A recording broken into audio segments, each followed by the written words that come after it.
On a Friday night at Pier 40, it was the Stuyvesant High School Peglegs taking on the Evander Childs Tigers, who were 5-0 entering the game. Peglegs senior starting quarterback Solomon Quinn has had a great season thus far. The team was pumped up for this one. We're going to pick things up in the first quarter on the Tigers' first offensive possession. They go for it on 4th and short in Peglegs territory, but linebacker Cooper Weaver shuts down the play in the backfield, giving the ball to Stuyvesant.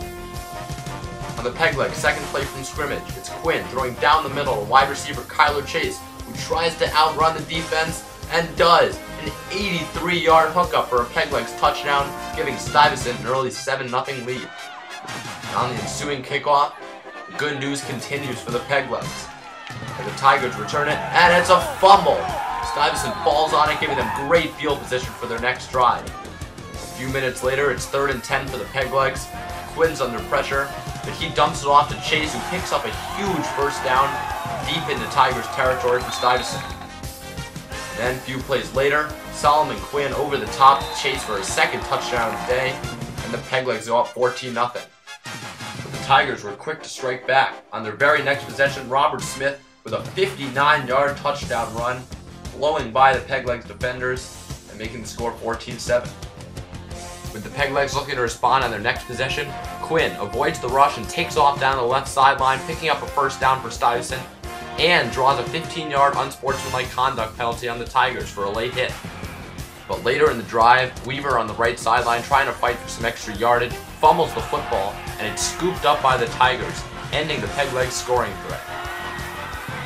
And that fumble would prove to be very costly, as on the next Tigers drive, quarterback Dylan Ramirez on the read option play, which killed the Peglegs all night long, beats the Stuyvesant defenders to the corner of the end zone and cuts their lead to 1.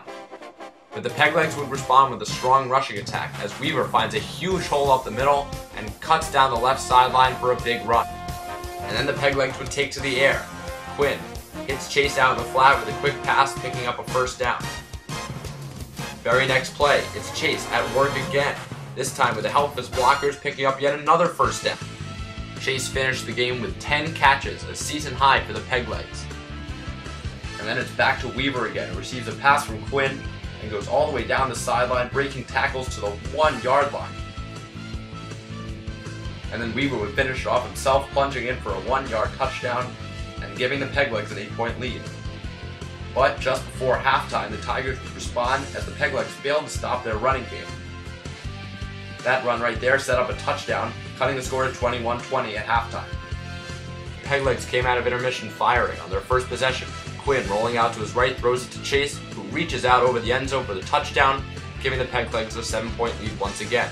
Stuyvesant picked up its defensive intensity as well. Cornerback Eric Morgenstern tackled the Tigers receiver for a 10-yard loss, and then was also in on the very next play, preventing Evander Childs from picking up a first down. But Stuyvesant's defensive prowess would not last for the rest of the period, as later in the quarter the Tigers get the ball back and rush in for a touchdown, make the extra point, and the score is all tied up at 27 apiece. But as he did all night, Cooper Weaver had an answer for the Tigers, breaking tackles on his way to a powerful run. And then it's Quinn, throwing a laser down the middle to wide receiver Michael Mazzeo, setting up the Peglegs at the 1-yard line. Then on 3rd and goal, the Peglegs go to the Wildcat formation. Weaver looks like he's going to be shot short of the goal line, but powers his way into the end zone for a tough run. But the back and forth nature of the game continued, as Evander Childs kept pounding the ball on the ground. And just as the Peglegs had scored minutes earlier, the Tigers plunged it in from 2 yards out on 3rd and goal, and also missed the extra point, giving the Peglegs one last gasp in regulation with the score knotted at 33. After several passing connections between Quinn and Mazzeo, the Peglegs found themselves in the red zone with a chance to win the game. But Quinn makes a bad decision, throwing off his back foot. His pass is picked off by the Tigers, and this game would go to overtime. In bonus football, it was the Peglegs who got the first crack at it. Here's Weaver receiving a slam pass. He could go all the way, but oh, he stopped just short. Fortunately for Stuyvesant, though, Michael Mazzeo was able to nail a 22-yard field goal for 3 points, but it was time for the Peglegs to buckle down and play defense. The Tigers are threatening. They're inside the 20. If they score a touchdown, they win the game. But the ball's loose. It's a fumble. Weaver falls on it, and Stuyvesant wins in dramatic fashion. An unbelievable finish. And in a game in which Stuyvesant tallied more than 400 yards of offense It was their defense that sent them home with a 5-1 record.